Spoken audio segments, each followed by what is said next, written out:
to the comic shop. I'll let you read about Cyclops. I'll have you spending all you got. Cyberfrog is looking hot. Uncle E.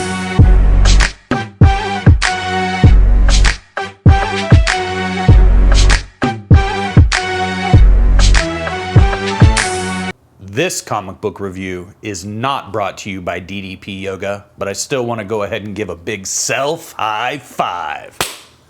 All right, Big Legit back here, ready to talk to all of you out there about more amazing comic books that what? That move the needle. See, there's a drought in the comic book world right now, folks, of truly spectacular stories for children. I'm talking about young men and young women to read so that they have responsible heroes other than their parents that they can look up to, that they can learn from. And we've talked about this in the past, how comic books really do teach young men how to be responsible adults, whether it was Captain America having to deal with racism in the United States in a classic issue of What If, or whether it was Wolverine being unable to control his emotions and literally clawing the thing, the ever-loving thing, right in the face and disfiguring him so he had to wear a stupid metal bucket on his head. So today, though, what I want to talk about is a little bit more lighthearted in nature. It's Savage Dragon, baby. And I know, we've covered this before, see? We have covered the Savage Dragon before. But here's the thing is, we're not talking about the miniseries. We talked about issue 1, 2, and 3 of the initial miniseries that super sexy Erik Larsen put out. Today we're talking about something totally different. We're talking about the Savage Dragon issue number 1 in an ongoing series. And let me tell you, when I was a kid and I walked into that comic shop, and you got to realize it was like 6 months between issues, between when the miniseries ended and the ongoing series began. It was 6 months, and I was waiting, brother. I tell you, I was waiting. And when I saw this on the stand at Bob's Comics, I popped, baby. I popped like a rocket. I picked that bad boy up. And I opened it up, and I was blown away because this is what Erik Larsen does. Erik Larsen starts a comic book off right. A mess of bodies, a mess of blood, a big green dragon with 2 badass guns, and a killer shrew. This is the shrew. Another incredibly wicked, awesome villain that Erik Larsen treats as totally disposable, which is what makes it even better. He takes the time to create like what is actually a unique villain. The Butcher's called the Shrew. He's been ripping people to shreds for no good reason. Sometimes this job really sucks. It looks like it really sucks, doesn't it? It really does. And you go through this and you get just amazing action. Amazing action all the way through. Erik Larsen will not disappoint you. You get great story. You get the entire backstory here from the miniseries. And it's all very well written, very well drawn. Oh boy, Johnny Nitro. I haven't seen that in a long time, brother. A long time. You know, so Johnny Nitro, he comes up. The Dragon's depressed. You got to understand. The Dragon's girlfriend, Debbie, was killed in Image number 0, which was reprinted in The Dragon number 5. Not the Savage Dragon, just the Dragon, number 5. It was a mini-series that recollected the Dragon's initial story. And they included this really, really brutal scene from Image number 0 that featured Dragon's, next door neighbor / girlfriend, Debbie, getting just capped right in the dome. Bro, right in the dome. Drops dead. Dead as a doornail. Dead as Dillinger. That is the comic book industry. Son of a bitch. So anyway, so he's pretty depressed, He just killed the shrew and, had to clean up all these dead bodies. Lots of dead bodies. And he goes to the bar. He just wants to have a drink, Johnny Nitro, buy you a beer before I run your ass in. Ha! Right. That's a crappy voice. Let me do another one. Right. I ain't going nowhere. Ha! You don't scare me, dragon. Oh, look, he's a dragon. Scary dragon. Gonna breathe fire on me, Mr. Dragon? Oops, I forgot. You don't do that, do you? Dragon grabs his wrist and takes a big shot.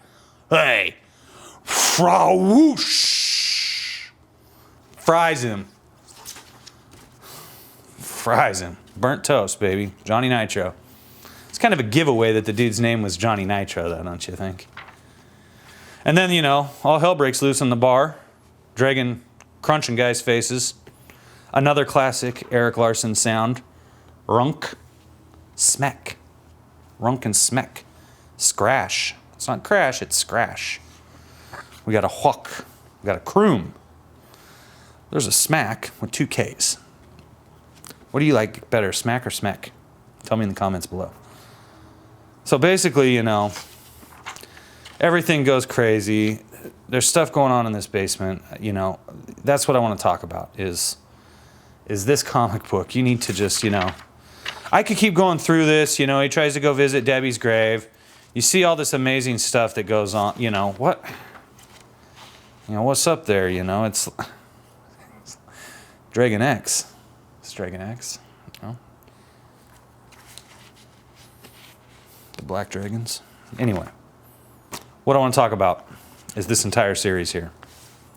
Because this is totally awesome. And this is really like kind of the initial run. If you wanted to go out tomorrow and spend $15 at your local comic shop and be happier than a pig in mud, you're going to want to pick up the Savage Dragon ongoing series #1, super sexy #1, through #21. And you're going to kind of see the story of the Overlord, who was the arch nemesis of the Savage Dragon back then. And this is the first time the two actually faced off. And I want to share this one with you guys because it's incredible.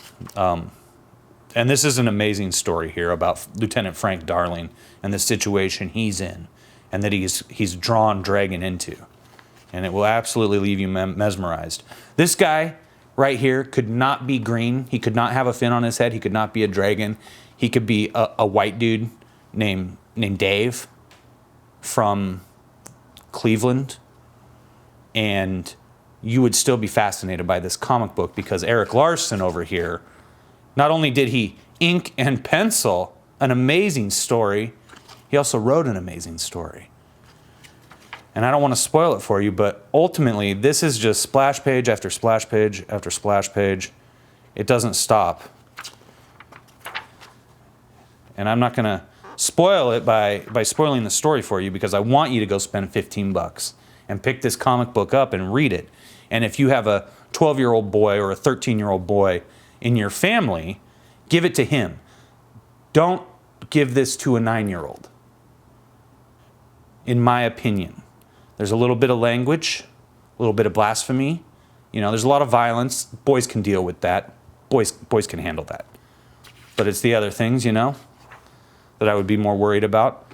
But if 12, 13, perfect for a boy. Perfect. I loved it. Marking out every month when I went to the comic book shop. Doom. And this is what it is all the way through. Nothing but beautiful Erik Larsen splash pages. This is Vanguard. This was actually, an interesting character too that Erik Larsen created, who had a comic book. And if you're into sci-fi, you might actually enjoy this. And maybe we'll review it someday in the future.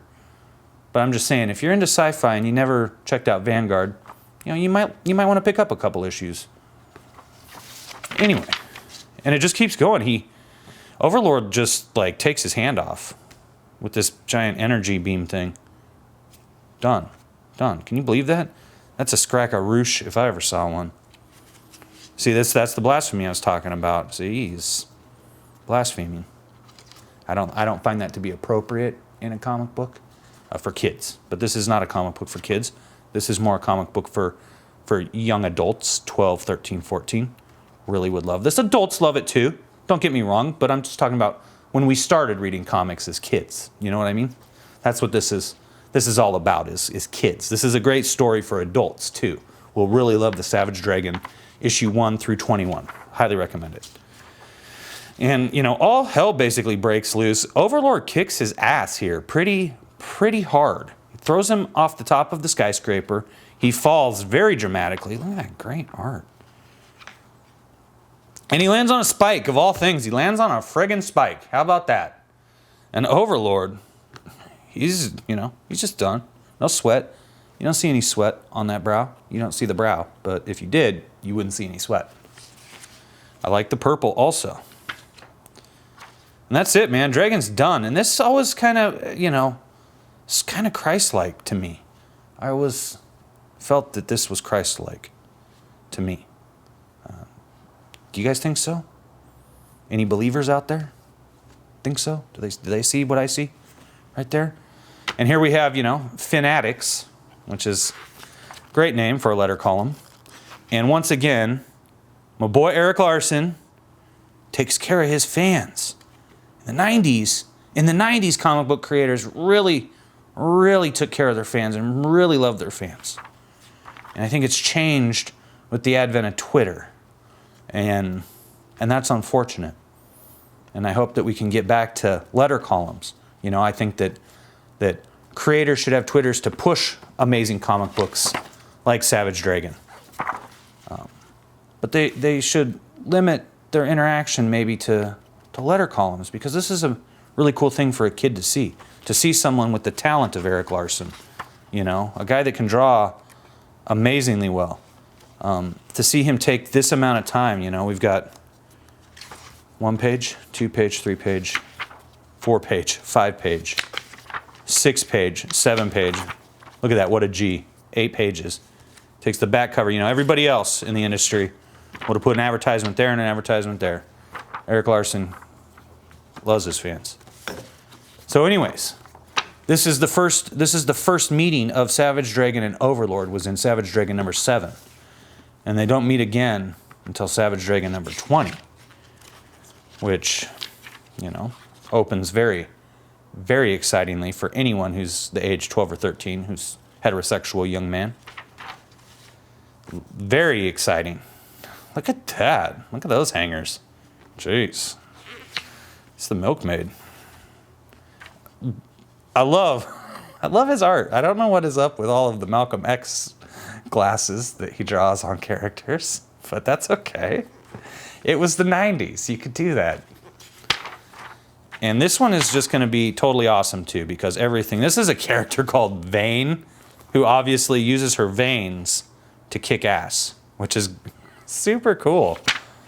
He's just so creative. Erik Larsen is so creative. I don't know if that's still held up. I'm sure that it is extremely hard to continue to move the needle after, making the same character 20 years. That's a feat, that the same guy has been doing this for that long. It's so impressive. Same with Todd McFarlane on Spawn. It's amazing. So anyways, they don't actually, this is a trick with this awesome cover that's absolutely gorgeous that to me is obviously reflective of this cover. And I actually appreciate this one better. I see the more detail in this reflection here is really amazing. And the darkness within them as a reflection. And I also like that I don't see all of his mouth. And you'll notice that this has changed a little bit. This chin piece has changed. But if I had to choose an image to put on my wall, it'd probably be that image over this image. But this is kind of a trick, This perspective, I don't understand what is happening here, why he is so ridiculously big, why his hands are bigger than all these gentlemen's heads. That doesn't make sense, but whatever. Who cares? I'm comfortable with things like that in my comics. They meet on the last page, it's kind of a trick. And again, Erik does, just takes care of the fans. Takes care of the fans. There's Vanguard again. And then they meet in this one, which obviously is very telling that Dragon is finally going to kick the crap out of the Overlord. And I'm not going to spoil this for you, but there's a little more blaspheme. Top explodes. Everybody dies. I mean, it's madness. And this is, obviously some Frank Miller inspired art, which is beautiful. And really makes you pause, doesn't it? It really makes you pause. But anyway, this also is just splash page after splash page. And I'm not going to ruin this because I want you to go buy it and find out exactly what's going on here. Because this is a comic book in 1993, 1994, when this was coming out. 1995, when this was coming out, this definitely was something that would move the needle all day long, all night long, just like everything Image ever did. It made people pay attention. It made fans want to be part of it. And one of the things I am looking forward to showing you guys sometime soon is Image Plus, which is a comic book that covers just the creators at Image. There was also, Rob Liefeld also put out a Extreme Studios Tour 93, 96, 90 something, man, back when it was happening. And that also highlighted the creators, and I thought that was something that was so smart to do. Because as a kid, I was fascinated to read about these people. I'm like, oh, Rob Liefeld's favorite food is In-N-Out Burger. Oh, Dan Frega's favorite food is also In-N-Out Burger. Oh, Marat Michael's favorite food is In-N-Out Burger.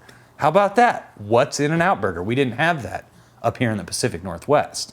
You had to go to California to get that. And Jim Valentino, he didn't have any pets that peeved. I can tell you that also. When asked what were his pet peeves, he doesn't have any pets that peeve. So that really does, and this really does encapsulate Image. It was a movement, and it was a religion. It was a cult. It was everything you want it to be. It was suddenly I wasn't a fat 12-year-old. Suddenly I was like imaginary friends with the coolest dudes in the world, which were the guys who made comic books just like this. And so I want you to tell me, what Image comic books did it for you? What was your favorite part of being part of the Image revolution if you were a kid in the 90s? And if you're not a kid in the 90s, tell me which Image comic book you found in a back issue bin that really compelled you to become a bigger fan of comic books. And I want to know, because I think it's important we all work together as fans and as creators to get comics back to the level they were at this moment, back when every single issue from every single company would move the needle. I think that's so important. Every issue from every company would move the needle. Erik Larsen did that for quite a while here at Image, and I love him for it.